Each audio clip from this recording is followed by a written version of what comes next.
A ver, ya está activado. Ah, sí. Buenos días, vamos a comenzar con la clase del día de hoy.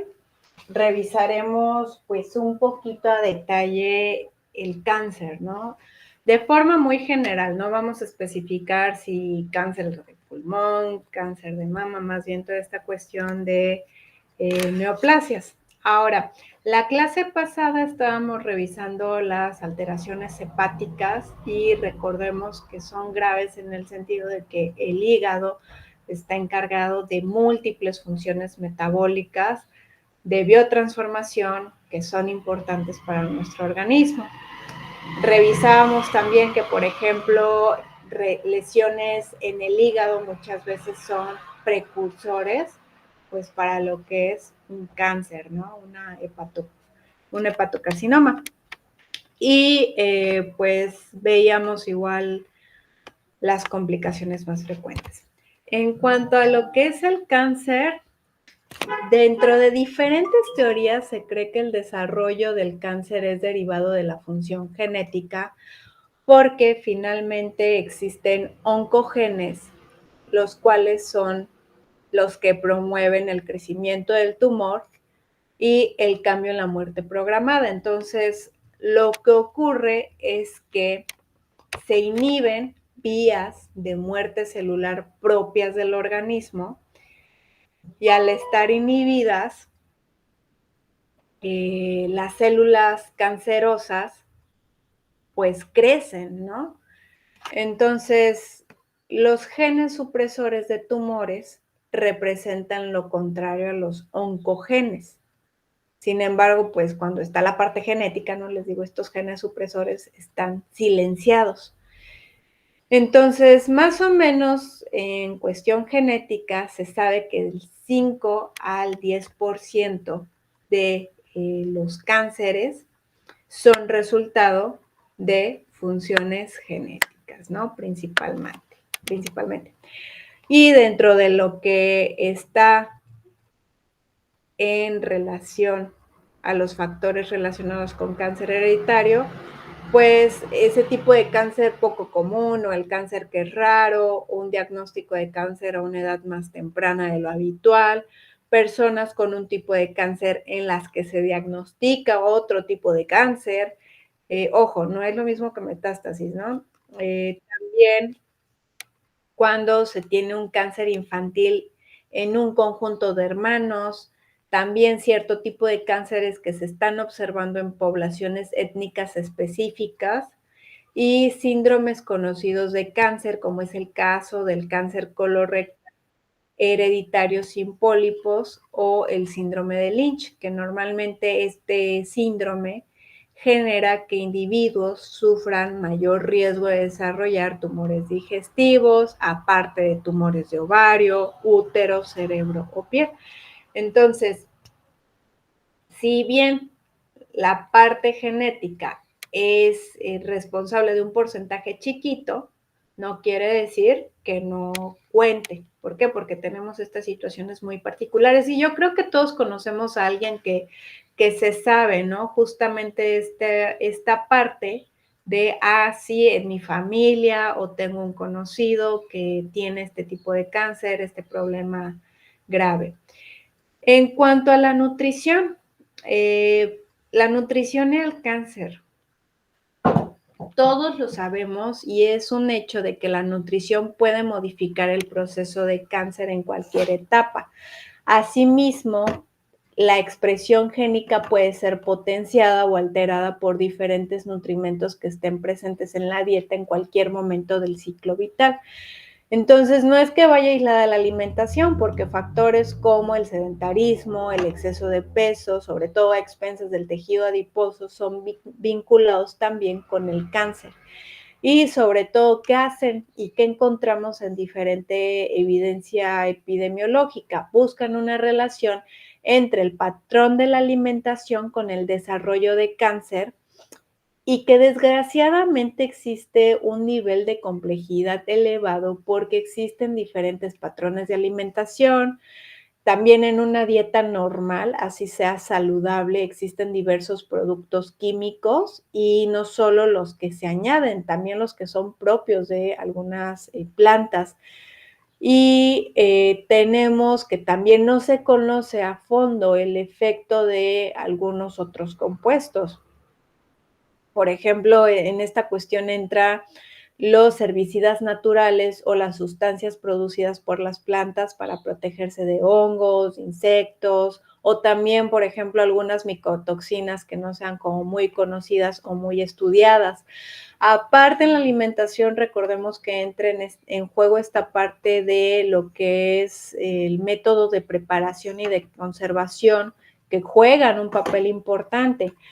Y a eso agréguele que tenemos algunos promotores dietéticos, como es el caso de las grasas saturadas, ¿no? Sobre todo en alimentos de origen animal como la carne roja o bien la carnita asada. ¿Qué pasa? Se forman hidrocarburos aromáticos policíclicos, acrilamidas,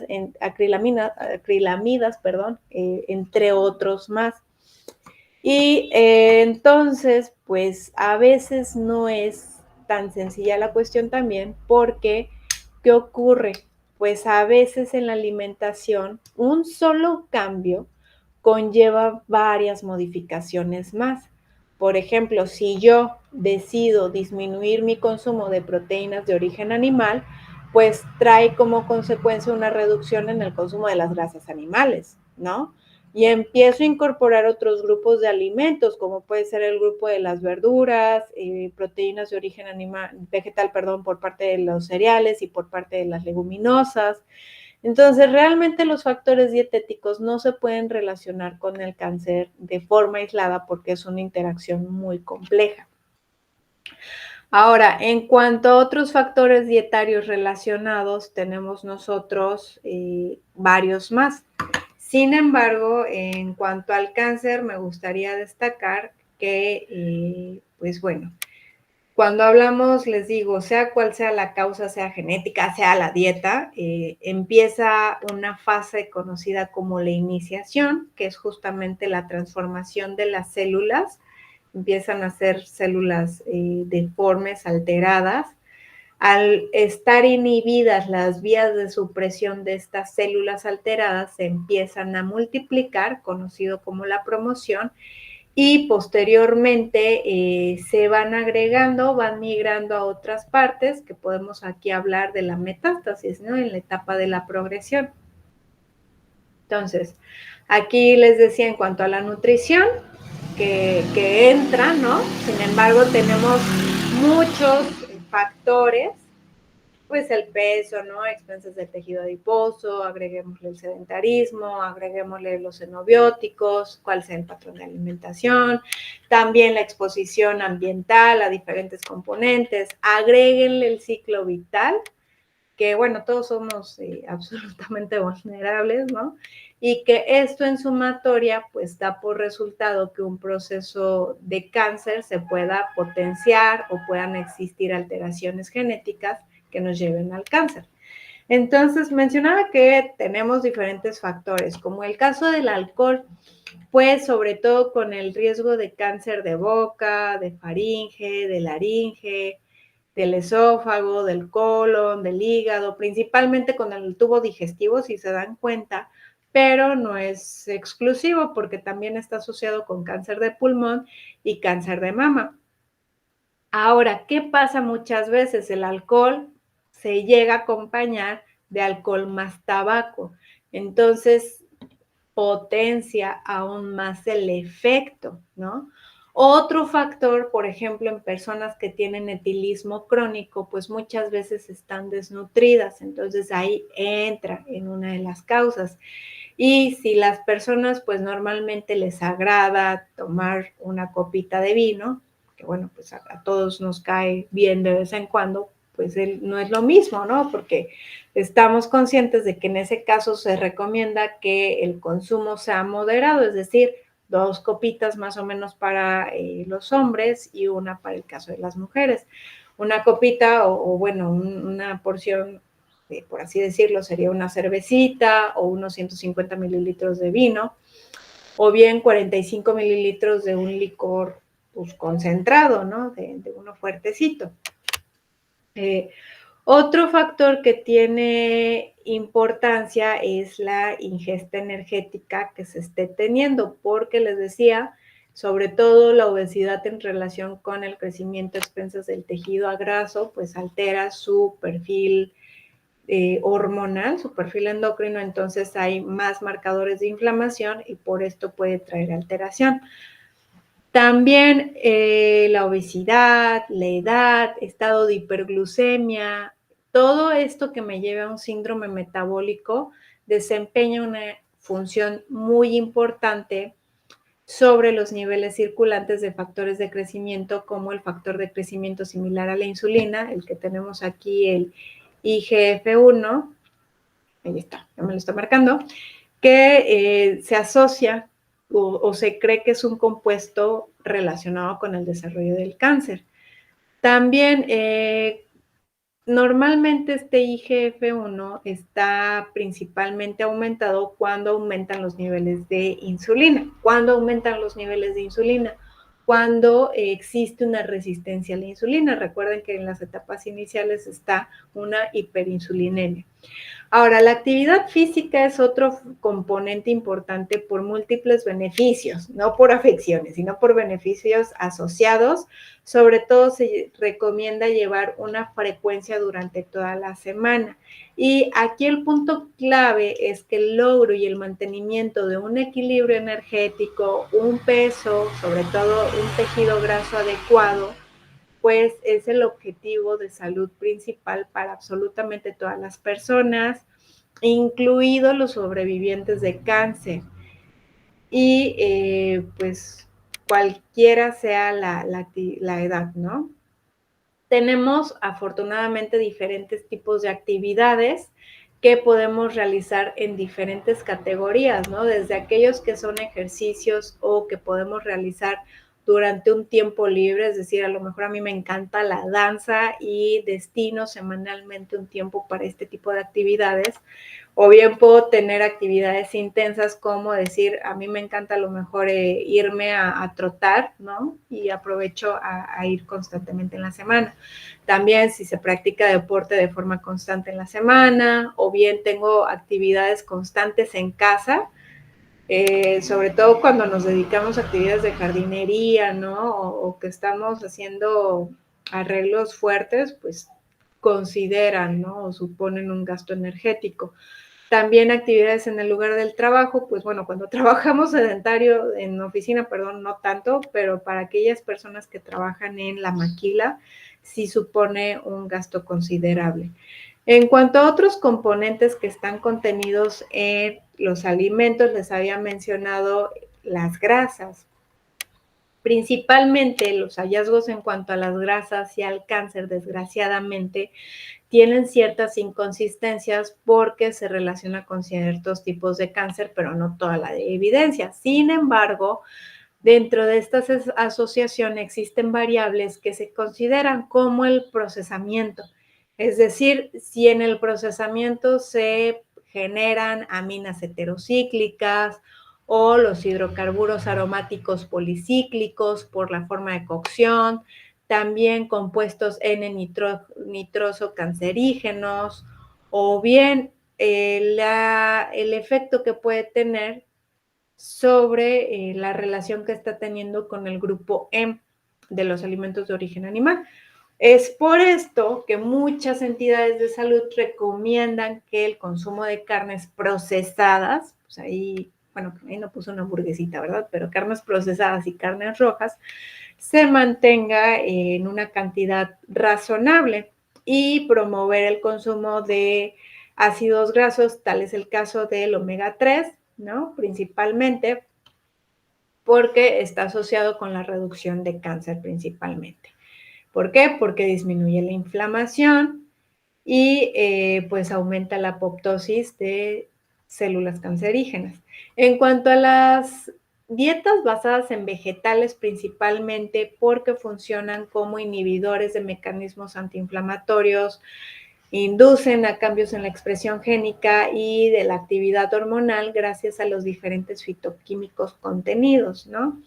También en cuanto a las proteínas, el efecto de las proteínas sobre el cáncer depende del tejido de origen y el tipo de tumor. Entonces, el desarrollo de los tumores, sobre todo, se da en dietas muy altas de proteína, principalmente. En algunos casos se puede atribuir a aminoácidos específicos o bien que son dietas hiperproteicas o que se está reduciendo cierto tipo de alimento en detalle. En cuanto al proceso, pues a todos nos encanta de vez en cuando comer un alimento a la parrilla, ¿no? O por ejemplo alimentos ahumados o en conserva. Desgraciadamente, pues contienen compuestos que están relacionados con cáncer, como les decía, compuesto en nitrosos, los hidrocarburos aromáticos policíclicos, las aminas heterocíclicas, que muchas veces se forman, bueno, durante el proceso, ¿no? Se forman. De hecho, la fuente de la llama o de la cocción puede influir sobre la producción de las aminas heterocíclicas y de los hidrocarburos aromáticos policíclicos. Por ejemplo, la parrilla, la carnita al carbón produce el máximo, seguido por la llama de gas, cuando tenemos esta costrita, y finalmente el que menos produce es el horno, ¿no? Tristemente, porque todos normalmente cocinamos con gas, simplemente no dejar los alimentos como con esta costrita que les mencionaba. Otro agente que tenemos muy mencionado, bueno, me estoy saltando agentes xenobióticos ambientales, pero creo que es como la parte más obvia, que pues tenemos un contacto constante a diferentes químicos en aire, agua, alimentos, bebidas y más. Realmente en algunos casos, derivada de las actividades ocupacionales, la exposición es mayor. Entonces, digo, no es que lo esté obviando, pero creo que es muy conocido este hecho. En cuanto al bisfenol A es un producto que está en botellas de plástico, revestimientos epoxi de algunas latas, en algunas pinturas y adhesivos, y que el tema aquí es que trae alteraciones de hormonas sexuales, también de la leptina, de la insulina y de la tiroxina, puede provocar efectos hepatotóxicos. Es por eso que el bisfenol pues cada vez se ha retirado más de productos plásticos, ¿no? De hecho ahora pues podemos ver así la leyenda BPA Free y que pues por ejemplo incluso en los biberones, ¿no? Se está retirando, también se están buscando alternativas de pegamento utilizado en los envases y también de los pigmentos. Sin embargo, pues realmente lo que conocemos sí ha ido avanzando, pero todavía no es como lo suficiente. ¿Por qué? Porque antes se decía por ahí de las botellas de plástico, ¿no? La agüita en botellas de plástico, antes te recomendaban que si la botella llevaba mucho rato en el sol, pues no te tomaras esa agua, pero ahora se ha demostrado que hasta el contacto con el frío, ¿no? Puede liberar el BPA. Entonces, pues les digo, tristemente, no estamos como exentos. Por eso ahí la carita medio triste. Ahora, sabemos que tenemos diferentes compuestos quimiopreventivos y que de hecho aquí sería como dar toda una clase completa de los diferentes agentes de toda la fitoterapia, ¿no? Sobre todo los que más están mencionados son los compuestos fenólicos que están presentes en el té y en el café, ay, se me fue, es que siempre me acuerdo del EGCGC y el EGG, epigalacto, ay, se los debo, se me fue, pero no, lo voy a buscar, epigalacto, ahí está. La epigalocatequina está y sus diferentes derivados, es que es toda una rama de los que están contenidos en el té, sobre todo el té verde es el que contiene más antioxidantes. En cuanto al café, también es muy rico en compuestos fenólicos y que por esto está asociado con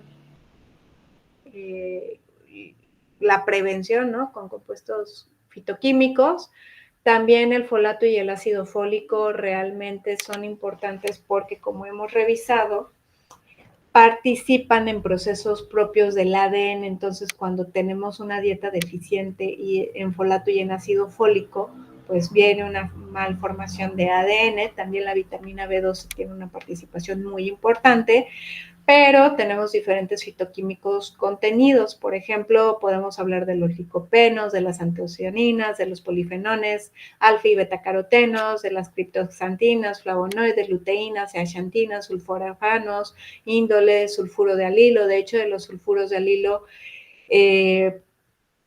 muchas veces al entrar en contacto con el oxígeno pueden potenciar su efecto antioxidante. Por ejemplo, en el caso del ajo, es más potente si se consume machacado o cortado porque está entrando en contacto con el oxígeno.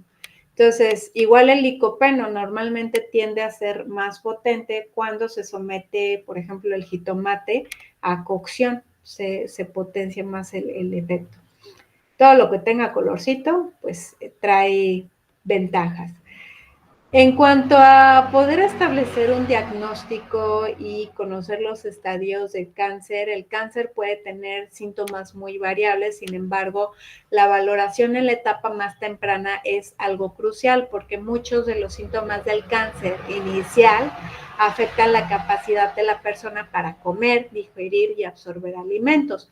Dentro de los síntomas precoces que tenemos es que cambia el ritmo de las deposiciones intestinales o, por ejemplo, de las micciones, la coloración, la consistencia, también que se estén presentando úlceras que no sanan,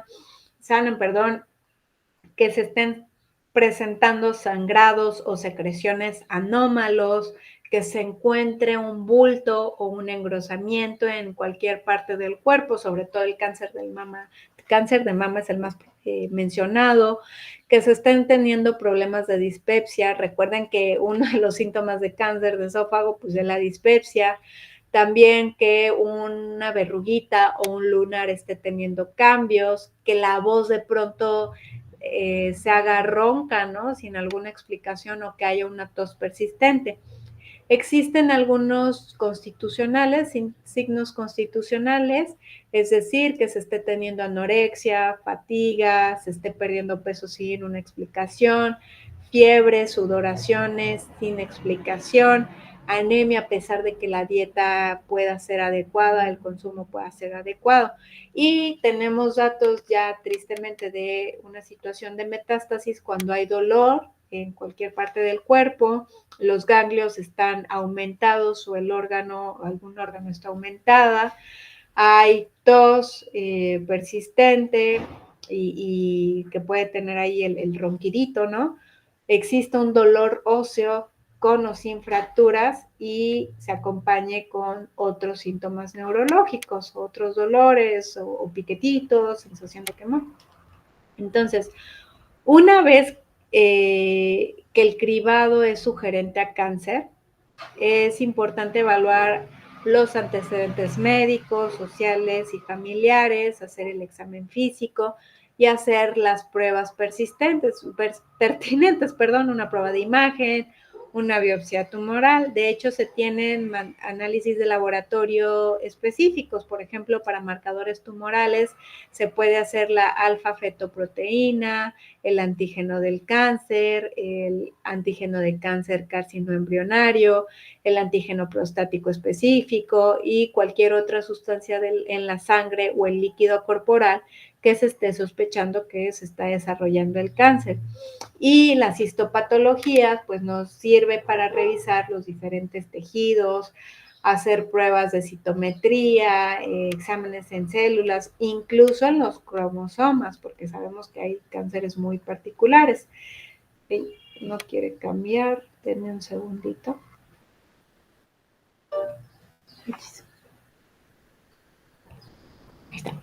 Entonces, dentro de los estadios tenemos diferentes estadios. Sobre todo se denominan con frecuencia de fase de la 1 a la 4, indicando el estadio 1 pues en menor grado de enfermedad y el 4 pues un cáncer más avanzado, ¿no? También se cuenta con el sistema de clasificación tumor, ganglios, metástasis, que es otro sistema usado frecuentemente. Tumor se refiere al tamaño que está presentando el tumor. La N hace referencia a las adenopatías o la diseminación de los ganglios linfáticos, y la M, pues obviamente las metástasis, ¿no? O si ya hay en otros órganos principalmente. Y los cánceres se denominan a menudo como tumor sólido, pues hay un tumor en tiroides, ¿no? Algo que es palpable, y cánceres hematológicos de la sangre se denominan con frecuencia como tumores líquidos, ¿no? Porque están en células del plasma. La clasificación de los tumores se basa con base al tejido de origen, las propiedades de crecimiento, si es capaz o no de invadir otros tumores, y también otra manera de mencionarlos es si son o no malignos, o bien cuando no son malignos, pues se dice que son benignos. Dentro de los primeros años de vida, el cerebro, el sistema nervioso, los huesos, músculos, el tejido conjuntivo, como todavía están en crecimiento y en desarrollo, son normalmente los que se dan de forma más frecuente en niños. Entonces, los cánceres infantiles más habituales que podemos mencionar es el neuroblastoma, el meduloblastoma, es decir, en neuronas y en médula, el osteosarcoma y los sarcomas de tejidos blandos como el raptiosarcoma, schwannoma en células de Schwann y los tumores de las células germinales. Mientras que en los adultos con frecuencia afectan a tejidos epiteliales que cubren y que revisten las superficies internas y externas del organismo. Entonces, aquí pues podemos mencionar el cáncer de piel, cáncer de sistema circulatorio, del sistema digestivo, endocrino, reproductor, respiratorio, urinario. Y los cánceres que surgen de estos tejidos se denominan carcinomas y se clasifican, pues obviamente dependiendo, ¿no? Un adenocarcinoma, carcinoma de células basales, papiloma, carcinoma de células escamosas.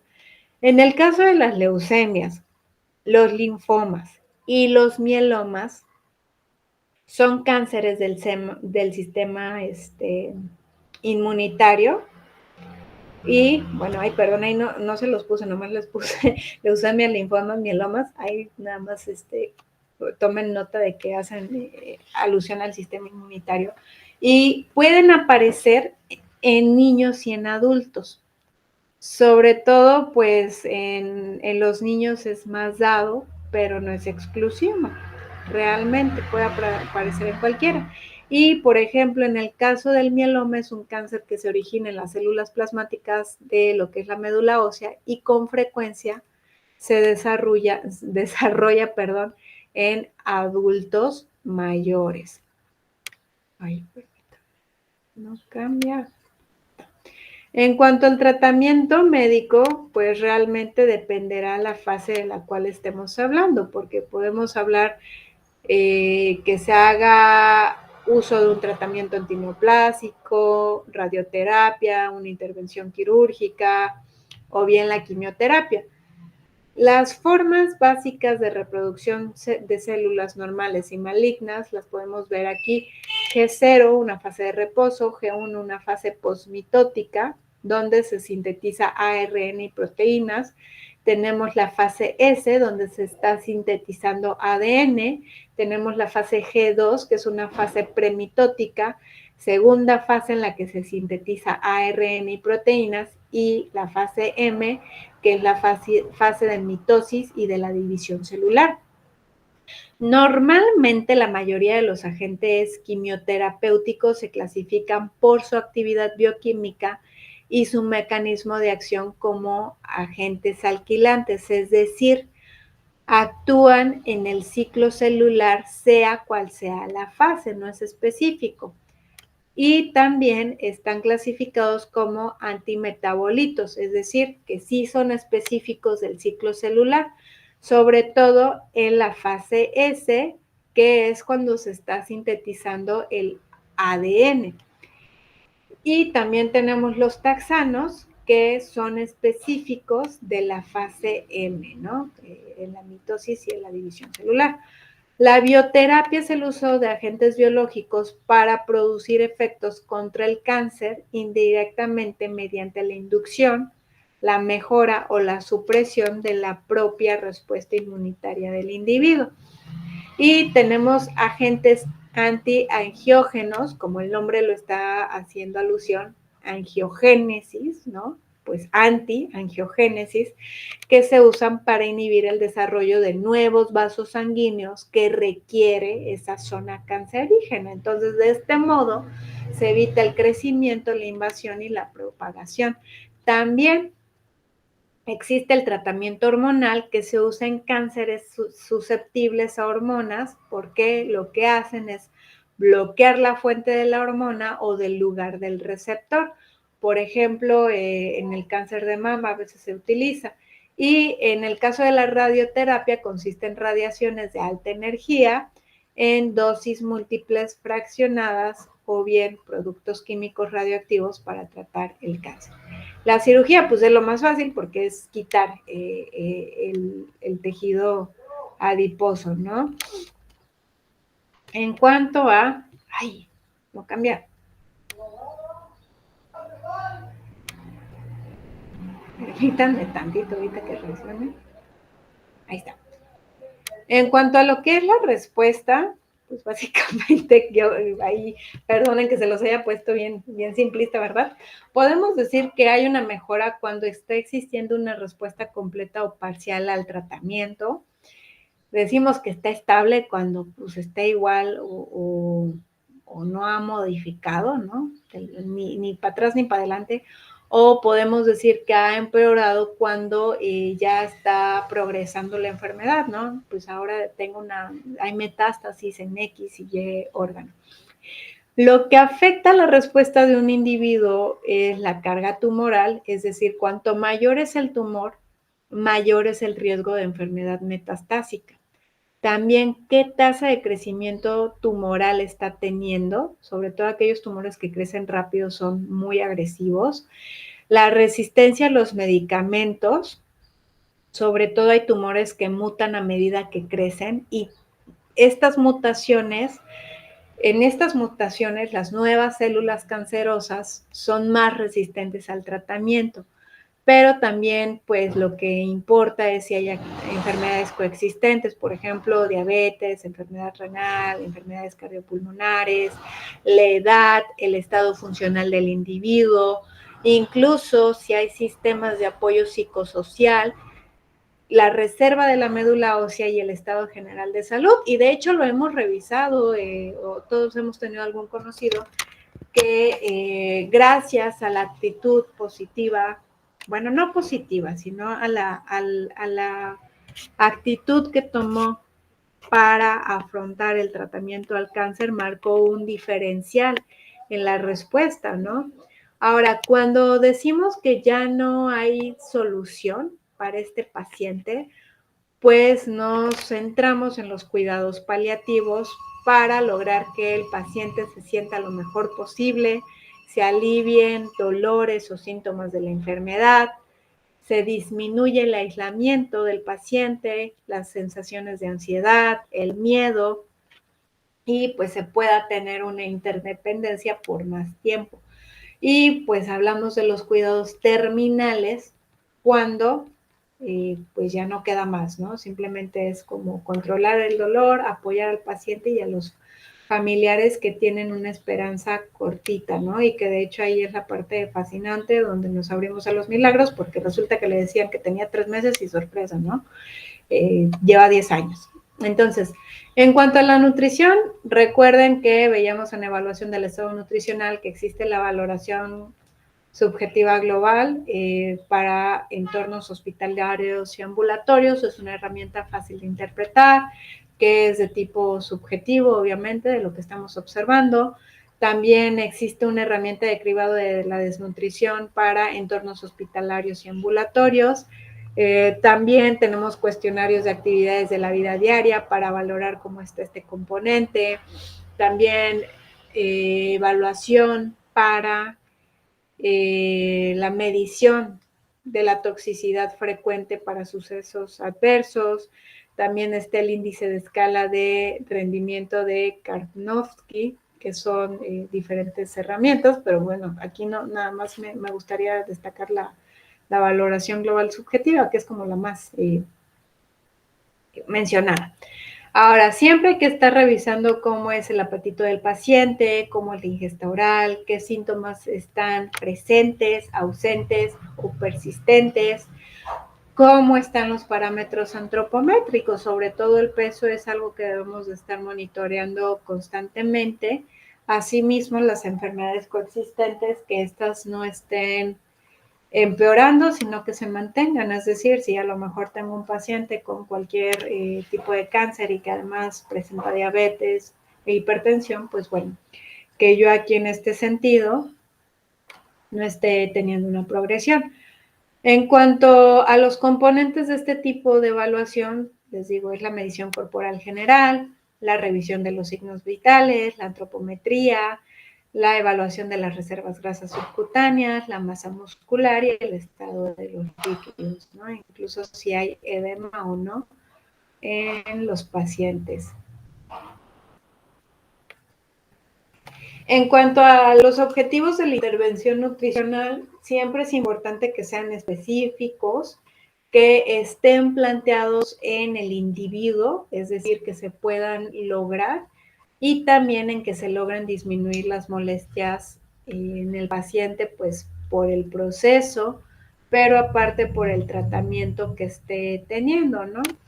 Entonces, la intervención nutricia siempre se debe de plantear de forma cuidadosa para no afectar negativamente a la seguridad del paciente o que nosotros no estemos interfiriendo con el tratamiento del cáncer, ¿sale?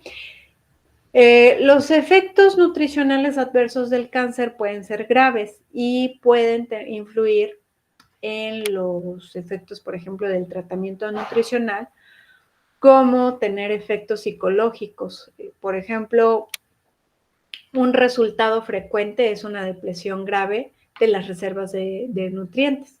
Entonces, esto se va a traducir en un deterioro del estado nutricional.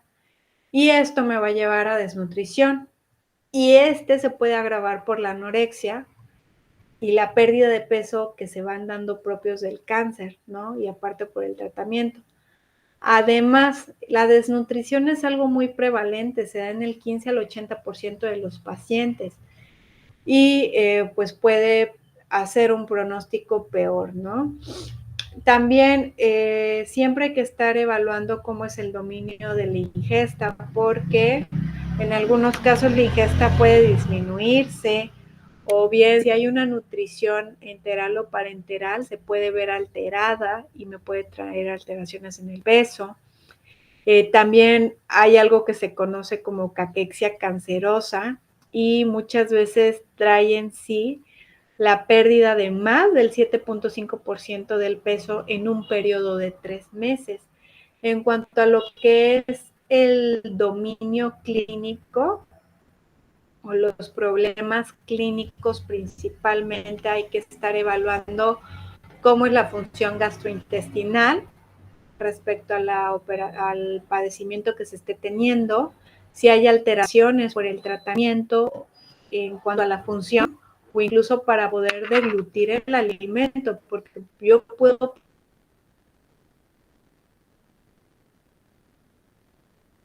perder peso en términos de semanas, ¿no? Rapidísimo y me agrava la situación. También tenemos problemas de dominio conductual ambiental, es decir, que exista un acceso limitado a artículos de nutrición relacionado con la carencia de seguro médico, que no haya recursos financieros, entonces no va a haber una adecuada prescripción de la fórmula alimentaria, a lo mejor por nutrición enteral o parenteral, y el peso va disminuyendo considerablemente. Se estén consumiendo alimentos que no sean aptos para el paciente, a lo mejor que estén contaminados, y que generen diarreas, vómitos, de positivo para microorganismos patógenos, o bien que exista una elección de alimentos no deseables, pues ya sea porque el paciente no tiene la voluntad para, bueno, no lo quiero decir así, perdón, no es que no tenga la voluntad, más bien no existe esta información suficiente para el paciente que lo lleve a valorar y tomar una elección bien informada. Entonces no se esté aplicando y pues elige un alimento que por el contrario le trae complicaciones, diarrea, vómitos, molestias y lo que es el tratamiento. Ahora, algo que les quiero destacar aquí, que les estaba diciendo que un objetivo es que no impacte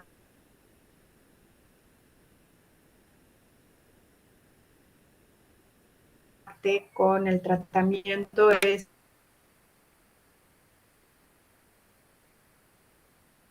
que cuando un paciente tiene cáncer, nunca jamás de la vida se les vaya a ocurrir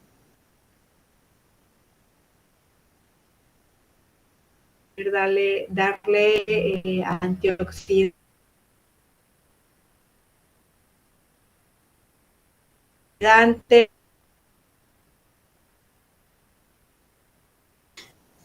Su audio se cortó desde hace ratito.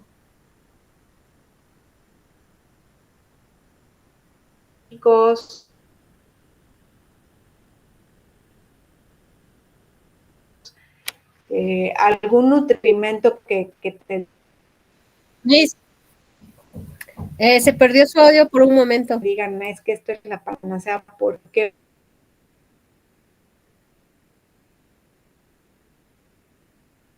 en lugar de beneficiar puede traer la complicación de que esté nutriendo al cáncer, a las células cancerígenas, y estas se hagan más resistentes al tratamiento. Entonces, es un punto.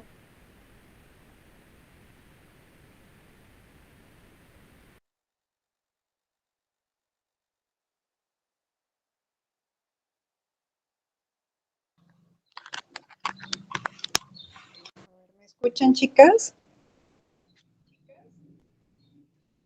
Es que desde hace rato se perdía sus audios, nos quedamos en que, bueno, no sé las compañeras, en alimentos ya no se escuchó lo que nunca se nos ocurriera darle.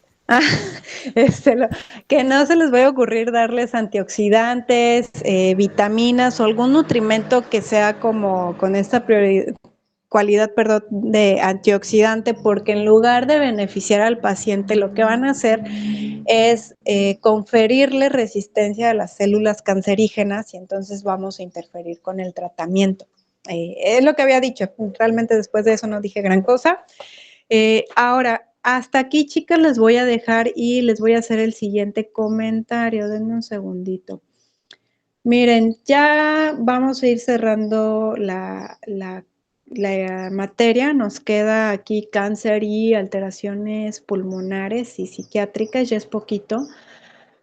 Pero el examen, van a tener examen mañana. No es cierto. Permítanme. A ver.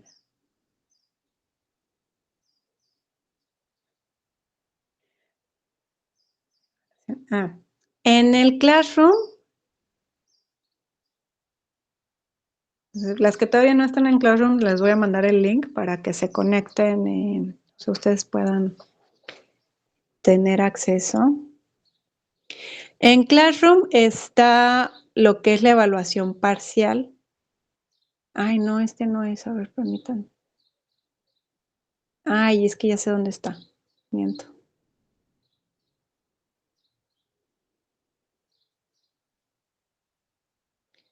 Miren, evaluamos en su momento obesidad y diabetes, entonces falta enfermedades cardiovasculares.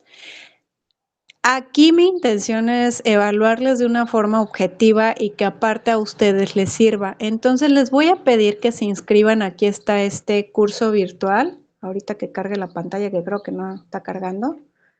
Aquí está. Se van a donde dice unidad 2, enfermedades cardiovasculares, y aquí está un curso virtual sobre la medición automática precisa de la presión arterial. Es un curso chiquito. Dura 14 minutos el video, les enseña cómo tomar la presión arterial, los parámetros que deben de considerar, bueno, la forma, la postura y todo esto, y al final tienen que presentar un examen y les va a dar una constancia. Entonces, lo que ustedes tienen que cargar en este rubro, pues es su constancia de haber acreditado el curso. Ahora, para el fin de semana del 9 y 10, vamos a tener clase y el examen se va a quedar asíncrono, pero lo que vamos a evaluar va a ser enfermedades tiroideas y suprarrenales, principalmente enfermedades óseas y enfermedades hepáticas. Esas van a ser las 3 unidades que pueden empezar a estudiar. Para el caso de cáncer y de las unidades restantes va a ser tarea, van a ser cuestionarios. ¿Sale? Entonces ahorita, si pueden ir avanzando con el curso de la evaluación 2, que es este curso de la OPS, de la OPS, de la Organización Panamericana de la Salud, adelante, y el examen, reitero, se va a habilitar el día 9 y 10, se presenta de forma síncrona para lo que es tiroides, suprarrenales, óseas y hepáticas. Las unidades que estamos revisando va a ser tarea, van a ser cuestionarios. Entonces, pues nada más, chicas, ya no las entretengo más, ya estamos sobre el tiempo, nos vemos la siguiente semana y nada más en el grupo les recuerdo, hay algunos que deben una tarea de un manual en dietoterapia y les mando el link para que se inscriban en el curso. Nos vemos la siguiente semana, Miss. chicas.